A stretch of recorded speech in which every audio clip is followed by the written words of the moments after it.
परम आदरणीय एवं माननीय प्रधानमंत्री महोदय श्री नरेंद्र दामोदर दास मोदी जी, सादर प्रणाम स्वीकृत हो। महोदय जी, भारत के 26 प्रांतों में बसे लगभग 15 करोड़ की जनसंख्या वाला बंजारा समाज आज पीड़ा में है, दुखी है। आपने कोई भी वादा बंजारा समाज का निभाया नहीं। आपने चुनाव प्रचार में कहा था कि हम बंजारा वेलफेयर बोर्ड बनाएंगे, भूले रहे। चलिए ठीक है। इसके बाद फिर नेता प्रतिपक्ष श्री मल्लिकार्जुन खड़गे को हराने वाले परम आदरणीय माननीय श्री डॉक्टर उमेश यादव जी को आपने इग्नोर किया। तो अकेले उनको नहीं इग्नोर किया, आपने पूरे बंजारा समाज की अनदेखी की है। ये पीड़ा का विषय है, दुख का विषय है। महोदय जी, बहुत कुछ उम्मीद थी आपसे। अब मैं आपको बंजारा समाज के इतिहास की तरफ ध्यान आकर्षित कराना चाहता हूं कि बंजारा समाज वो बंजारा समाज है जो सैकड़ों वर्ष पहले तो मुगलों से तमाम कुर्बानियां दी, तमाम जंग लड़ी, तमाम शहीद हुए, जान दिए, हर तरीके से सर कटवाए। दमनकारी नीतियों ने बंजारा समाज का इतिहास बिल्कुल एकदम उखाड़ के फेंक दिया है। परंतु अभी सिख पंथ के गुरु ग्रंथों में मिलता है, गुरु नानक देव से लेकर के गुरु गोविंद सिंह जी तक गवाह है, इतिहास गवाह है कि बंजारा समाज ने हर लड़ाई, हर जंग, गुरु नानक देव जी से लेकर के गुरु गोविंद सिंह जी तक हर लड़ाई में बराबर के हिस्सेदार रहे, सबसे अधिक कुर्बानी दी है, लड़े हैं। इसके बाद फिर ईस्ट इंडिया कंपनी आई। चूंकि बंजारा समाज व्यवसायी था, सर्वप्रथम आक्रमण बंजारा समाज पे ही किया।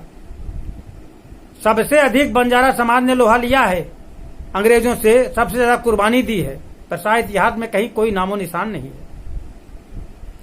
यहां तक कि टूटते टूटते, बिखरते बिखरते जंगलों में छिप छिपा के रहते रहते इतना एक दूसरे से दूर हो गए कि हम अलग अलग प्रांतों में अलग अलग नामों से जाने जाते हैं।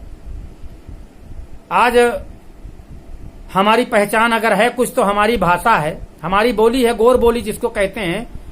हमारी जात गोर माटी है। बंजारा तो एक नाम दिया गया व्यवसाय की वजह से, वाणिज्य शब्द, वो संस्कृत शब्द को जोड़ करके। खैर ठीक है, हम उस विषय पर नहीं जाते हैं। लेकिन ये कि हम अभी तक तो जितनी भी राजनीतिक पार्टियां आई, यूज एंड थ्रो का काम किया। तो क्या आदरणीय आप भी ऐसा करेंगे? आपसे उम्मीद थी, क्योंकि आप तमाम परिस्थितियों के झेले हैं, तो आप हमारी पीड़ा समझेंगे, इसलिए आपसे उम्मीद थी। लेकिन आपने भी अनदेखी किया है बंजारों की। दुख के विषय, पीड़ा का विषय है। आदरणीय, अब तो हमें लगता है कि कुछ और विकल्प हमें सोचना पड़ेगा। बंजारा समाज को अपने लिए हमें कुछ नए तरीके से नई रणनीति तैयार करनी पड़ेगी और कुछ नया विकल्प सोचना पड़ेगा। तो ठीक है आदरणीय, चूंकि मैं उत्तर प्रदेश का रहने वाला हूं, आने वाला चुनाव 2022 में उत्तर प्रदेश में समय तो बहुत कम है, लेकिन हम संगठित होंगे और जैसा हमारे तमाम वरिष्ठ लोगों का आदेश निर्देश मिलेगा और आवश्यकता पड़ी तो हम अपनी लड़ाई लड़ने के लिए अपनी अलग राजनीतिक पार्टी बनाएंगे और हम अपनी लड़ाई लड़ेंगे।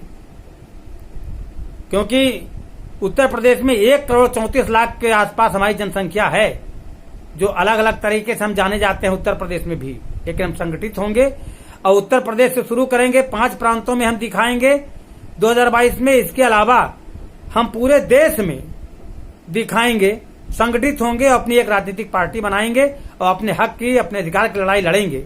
मजबूरी है साहब, आपसे बहुत कुछ उम्मीद थी।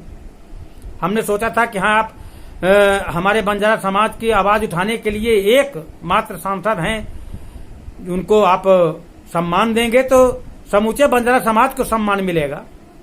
लेकिन पीड़ा दिया है आपने। तो मैं अपने तमाम बंजारा साथियों से चाहूंगा कि फेसबुक के माध्यम से, ट्विटर के माध्यम से, इंस्टाग्राम के माध्यम से, जैसे भी हो, देश के कोने कोने में मेरी आवाज पहुंचाई जाए जिससे परम आदरणीय श्री नरेंद्र मोदी जी तक मेरी आवाज पहुंचे और तमाम लोग जागृत हो। आने वाले समय में संगठित होने के लिए सब जागो, संगठित होने के लिए एक संकल्प लो और संगठित हो। अब हम जहां जाएंगे एक साथ जाएंगे, जिसके साथ रहेंगे एक साथ रहेंगे और अपने लिए हम अपना खुद विकल्प सोचेंगे। जय सेवालाल महाराज की, जय वीर लक्की शाह महाराज की, जय बंजारा समाज की।